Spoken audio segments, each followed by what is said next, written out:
তো তোমাদের সবাইকে ওয়েলকাম করছি আজকের ক্লাসে। আজকের ক্লাসটা হচ্ছে আমাদের মূলত হাজারি স্যারের বইয়ের একটা ম্যাথ নিয়ে। তো এই ম্যাথটা করলে মোটামুটি আমাদের এই অধ্যায়ে সকল ম্যাথের বেসিক মূলত ক্লিয়ার হবে। আমরা যে কোনো ম্যাথ সহজে অ্যাপ্রোচ নিতে পারবো। তো এই ম্যাথটা করার আগে আমাদের কিছু হচ্ছে কনসেপ্ট জানা প্রয়োজন, সেটা হচ্ছে কিউসি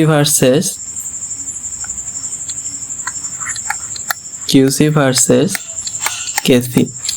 তো এই দুটোর সাথে আমরা মোটামুটি পরিচিত। তো আমাদের এখানে এই দুটো কিউসি আর কেসি দুটোই কিন্তু হচ্ছে বিক্রিয়া অনুপাত।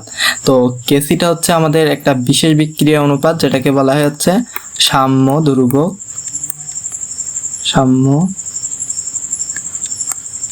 ধ্রুবক, যেটা কিনা শুধুমাত্র সাম্যাবস্থার ক্ষেত্রে প্রযোজ্য। আর আমাদের কিউসি যেটা আছে ওইটা হচ্ছে আমাদের বিক্রিয়া অনুপাত, যেটা হচ্ছে বিক্রিয়ার যে কোনো মুহূর্তে বিক্রিয়ার অনুপাতটা হচ্ছে কিউসি। তাহলে এটা একটা বিক্রিয়া অনুপাত,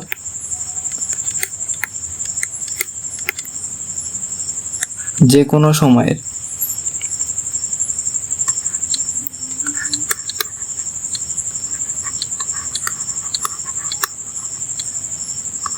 যে কোনো সময়ের। তো আমাদের কিছু টার্ম হতে পারে। আর কেসি যেটা বললাম এটাও একটা বিক্রিয়া অনুপাত, এটা হচ্ছে শুধুমাত্র সাম্যাবস্থায়। তো আমাদের কিছু টার্ম হতে পারে, সেটা কি? সেটা হচ্ছে আমাদের কিউসি ইজ গ্রেটার দ্যান কেসি হতে পারে। তখন কি হবে? তখন আমাদের যে উৎপাদটা আছে উৎপাদটা ভাঙবে, উৎপাদ ভাঙবে, অর্থাৎ বিক্রিয়াটা হবে আমাদের পশ্চাৎমুখী, উৎপাদ ভাঙবে। আচ্ছা ঠিক আছে। তারপরে আরেকটা টার্ম হতে পারে, সেটা কি? সেটা হচ্ছে আমাদের হতে পারে কিউসি ইজ লেস দ্যান কেসি। তখন আমাদের কি হবে? উৎপাদ বাড়বে, অর্থাৎ বিক্রিয়াটা হবে আমাদের সম্মুখমুখী, উৎপাদ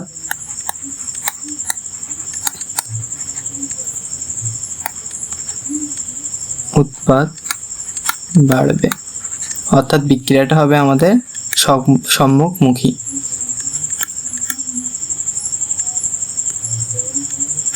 ফরওয়ার্ড।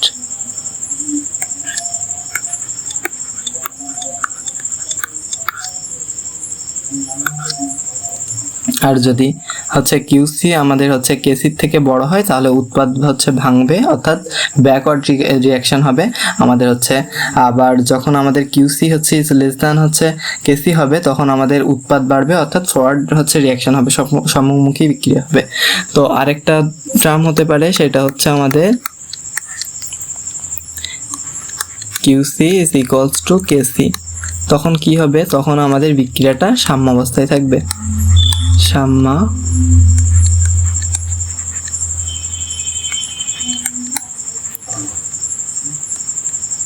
সাম্যাবস্থা। তো এটা যদি আমরা বুঝে থাকি, তো আমরা তাহলে ম্যাথে চলে যাই। আর না বুঝে থাকলেও সমস্যা নেই, ম্যাথ করতে করতে আমাদের বিষয়টা ক্লিয়ার হবে। তো এখন আমরা চলে যাই ম্যাথে। আয়রন আকরিক থেকে আয়রন নিষ্কাশনে এফিও ও কার্বন মনোক্সাইড গ্যাসের রিডক্স বিক্রিয়ায় আয়রন ও কার্বন ডাইঅক্সাইড গ্যাস উৎপন্ন হয়। আচ্ছা, তারপরে বিক্রিয়াটা দেওয়া আছে। এরপরে বলতেছে যে 100 কেলভিন তাপমাত্রায় সংঘটিত বিক্রিয়ায় সাম্য ধ্রুবক কেপি এর মান দেওয়া আছে। আচ্ছা, বিক্রিয়া তাপমাত্রায় উভয় গ্যাসের আংশিক চাপ দেওয়া আছে। আর সাম্য মিশ্রণে কার্বন মনোক্সাইড ও কার্বন ডাইঅক্সাইডের আংশিক চাপটা আমাদের গণনা করতে হবে। তাহলে আমরা প্রথমেই একটা টেবিলের মাধ্যমে করব। টেবিলটা আমাদের রাইস টেবিল। চলো দেখা যাক সলভ।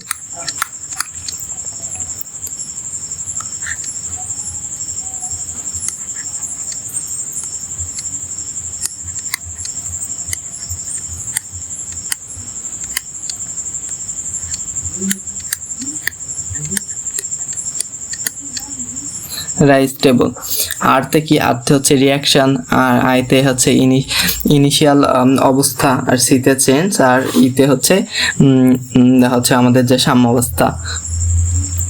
তো তাহলে রিয়াকশনটা আমরা যদি লিখি, এফ আচ্ছা, তাহলে বিক্রিয়াটা আমরা লিখলাম। এরপরে আমাদের হচ্ছে প্রারম্ভিক অবস্থা, ইনিশিয়াল অবস্থাটা দেখব। ইনিশিয়াল অবস্থায়, আর এখানে আমরা যেহেতু ইনিশিয়াল অবস্থা যে ডেটাগুলো দেওয়া আছে ওইটা হচ্ছে কিন্তু আংশিক চাপ দেওয়া, তো আমরা হচ্ছে এখানে লিখব এটিএম।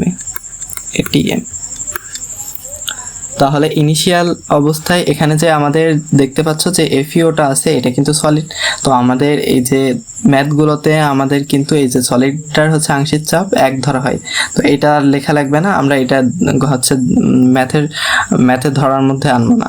তো আমরা হচ্ছে গ্যাসগুলো নিয়ে কাজ করব। তো কার্বন মনোক্সাইড যেটা ছিল ওইটার আংশিক চাপ ছিল 1 atm অন।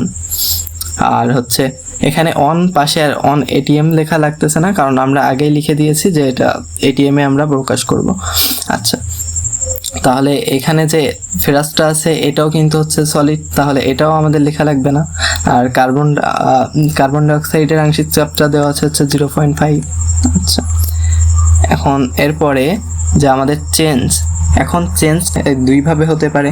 কিভাবে হতে পারে? এখানে আমাদের যে দেখলাম একটু আগেই যে আমাদের যখন যে হচ্ছে যে কোনো মুহূর্তে বিক্রিয়ার অনুপাত যেটা কিউসি যদি বড় হয় তাহলে আমাদের উৎপাদ ভাঙবে, অর্থাৎ পশ্চাৎমুখী বিক্রিয়া হবে।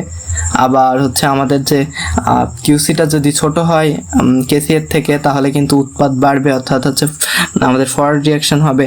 তো তাহলে আমাদের এখানে কিন্তু দুটোই হতে পারে, আমাদের হয়তো উৎপাদ হচ্ছে ভাঙতে পারে অথবা আমাদের যে হচ্ছে বিক্রিয়ার সম্মুখী হয়ে উৎপাদ বাড়তে পারে। তো আমরা এখন কিভাবে বুঝবো সেটা বোঝার জন্য আমাদের এখন বের করা দরকার।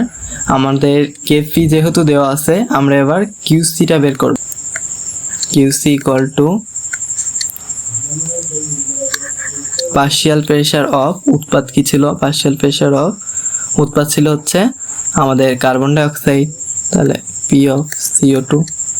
আর আরেকটা উৎপাদ কি ছিল? ফেরাস। ওইটা যেহেতু কঠিন, বললাম যে কঠিনগুলো আমরা ম্যাথে ধরার মধ্যে আনবো না, তাহলে কঠিনটা বাদ।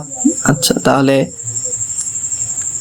আমাদের এখন হচ্ছে আমাদের হরে থাকবে হচ্ছে আমাদের কি বিক্রিয়ক। এখন বিক্রিয়কে এফইওটাও কিন্তু সলিড, তো এটাও ধরার মধ্যে আনবো না, আমাদের শুধু হবে partial pressure of carbon monoxide. এটা দেওয়া আছে যে কার্বন মনোক্সাইডেরটা কত দেওয়া আছে এখানে 0.5। আচ্ছা, 0.5। কার্বন ডাইঅক্সাইডেরটা অন, তাহলে আমাদের কিউসি বের হলো 0.5। আচ্ছা, তো আমরা আমাদের কেপি যেটা অর্থাৎ সাম্যাবস্থায় যে হচ্ছে সাম্যধ্রুবক যেটা ছিল, সাম্যধ্রুবকটা কত? সাম্যধ্রুবকটা 0.259। আর আমাদের কিউসি যেটা বার হয়েছে ওইটা হচ্ছে 0.5। তাহলে আমাদের কি QC is greater than KP বা কেসি না? তাহলে কি হবে? আমরা একটু আগেই দেখলাম যে হচ্ছে কেসি যদি হচ্ছে আমাদের কিউসি যদি আমাদের হচ্ছে কেপি বা কেসি অর্থাৎ সাম্যধ্রুবক থেকে বড় হয়, অর্থাৎ ফার্স্ট কন্ডিশন, তাহলে আমাদের কি হবে? উৎপাদ ভাঙবে, অর্থাৎ বিক্রিয়াটা হচ্ছে কি হবে? পশ্চাৎমুখী হবে। তাহলে এখন আমাদের চেঞ্জ যেটা হবে এটা হবে হচ্ছে আমাদের যে উৎপাদটা আছে উৎপাদটা কমবে। এখন কত কমবে সেটা তো আমরা জানি না, এটাকে এক্স ধরে নেব। তাহলে উৎপাদ কমবে, আর উৎপাদ যদি কমে তাহলে হচ্ছে আমাদের কি হবে? আমাদের কি বলে, আমাদের যে হচ্ছে বিক্রিয়ক মানে বিক্রিয়কগুলো বাড়তে থাকবে প্লাস এক্স। তাহলে সাম্যাবস্থায় কি হবে? অন প্লাস এক্স, আগে ছিল অন, আবার এক্স পরিমাণ হচ্ছে আমাদের তৈরি হচ্ছে। আচ্ছা, এখানে 0. আর এখানে সাম্যাবস্থায় কি হবে? 0.5 মাইনাস এক্স। প্রারম্ভিক অবস্থায় ছিল 0.5 atm, আবার হচ্ছে এক্স পরিমাণ কমতেছে, তাহলে মাইনাস এক্স। আচ্ছা, তাহলে এবার আমাদের মূলত প্রশ্নে চাইছে কি? তাহলে আমরা এটুকু করে দেখলাম যে আমাদের বিক্রিয়াটা সম্মুখী হবে নাকি বিক্রিয়াটা হচ্ছে পশ্চাৎমুখী হবে, অর্থাৎ আমাদের বিক্রিয়ক ভাঙবে নাকি উৎপাদ ভাঙবে হচ্ছে এটা দেখলাম। এখন আমাদের তো মূলত প্রশ্নে চাইছে যে হচ্ছে আমাদের সাম্য মিশ্রণে কার্বন মনোক্সাইড ও কার্বন ডাইঅক্সাইডের আংশিক চাপ গণনা করতে। তো এখন আমরা ওইটা বের করার জন্য আমাদের এক্স এর মানটা দরকার। এখন এই যে আমরা দেখতে পাচ্ছি যে সাম্যাবস্থায় যেটা হবে সেটা হচ্ছে কার্বন মনোক্সাইডের হচ্ছে 1 প্লাস এক্স। তো আমাদের এক্সটা এখন বের করা দরকার। এক্সটা আমরা কিভাবে বের করতে পারি? আমরা কেপির যে ইকুয়েশন আছে ওইটা থেকে আমরা কিন্তু সহজেই হচ্ছে এক্স এর মান বের করতে পারি। তাহলে আমরা একইভাবে যদি হচ্ছে কেপি এর ইকুয়েশনটা লিখি, কেপির ইকুয়েশনটা লিখি। একইভাবে আমরা যেমনভাবে লিখছিলাম যে কিউসি এর ইকুয়েশন, ওইটাই কিন্তু ওইটা আর হচ্ছে কেপির ইকুয়েশনটা কিন্তু একই হবে। তো আমরা লিখি যে partial pressure of carbon dioxide divided by partial pressure of carbon monoxide. আচ্ছা, তো আমাদের কেপির মানটা তো দেওয়াই আছে এখানে প্রশ্নে, কেপির মানটা তো দেওয়াই আছে 0.259। তো এটা লিখবো 0.259 equal to partial pressure of হচ্ছে কার্বন ডাইঅক্সাইড, যেটা দেখলাম আমাদের, আমি আগেই তো বললাম যে হচ্ছে কেপিটা সাম্য ধ্রুবকটা কিন্তু শুধুমাত্র সাম্য অবস্থার ক্ষেত্রে প্রযোজ্য। তো তাহলে আমাদের যে partial pressure of carbon dioxide সাম্য অবস্থায় কত, সেটা হচ্ছে 0.5 মাইনাস এক্স। আচ্ছা, 0.5 মাইনাস এক্স। আর পার্শিয়াল সাম্য অবস্থায় হচ্ছে কার্বন মনোঅক্সাইডের পার্শিয়াল প্রেশার কত, এটা হচ্ছে আমাদের 1 প্লাস এক্স সাম্য অবস্থায়।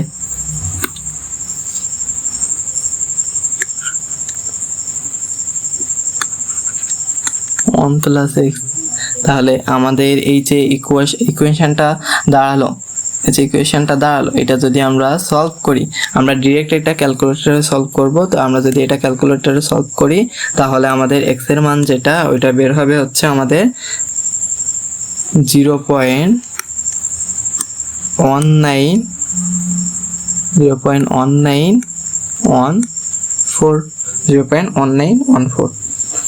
আচ্ছা, তাহলে আমরা এখন আমাদের প্রশ্ন, আমরা তো এক্স এর মান পেয়ে গেলাম।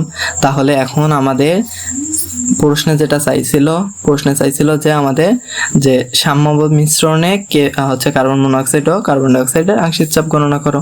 এখন সেটা কি ছিল, সেটা ছিল হচ্ছে আমাদের 1 প্লাস এক্স।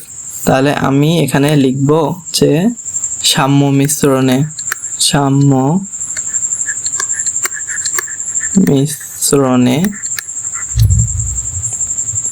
মিশ্রণে partial pressure of carbon dioxide সেটা কত, একটু আগেই দেখলাম, সেটা হচ্ছে 0.5 মাইনাস এক্স। কার্বন ডাইঅক্সাইডেরটা 0.5 মাইনাস এক্স। তো আমরা এখানে লিখব 0.5 মাইনাস এক্স এর জায়গায় কত লিখবো, 0.1914, যেটা হবে ওইটাই অ্যান্সার। তারপরে আমরা এখানে কি লিখব, partial pressure of carbon monoxide সেটা কত, সেটা হচ্ছে আমরা একটু আগেই সেটাও দেখলাম, পার্শিয়াল প্রেশার অফ হচ্ছে কার্বন মনোঅক্সাইড সেটা হচ্ছে কত, 1 প্লাস এক্স। আমরা লিখব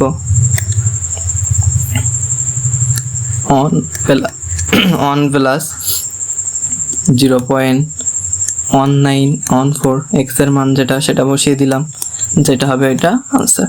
তাহলে আমরা কিন্তু হচ্ছে এই ম্যাথটা খুব সহজেই করে ফেলতে পারলাম, আমাদের হচ্ছে যে কনসেপ্টটা আছে ওইটা দিয়ে। তো তাহলে এই ম্যাথটা যদি আমরা বুঝে থাকি তাহলে এই অধ্যায়ের কিন্তু যে কোনো ম্যাথ আমরা খুব সহজেই অ্যাপ্রোচ নিতে পারবো এবং সহজেই সলভ করে ফেলতে পারবো।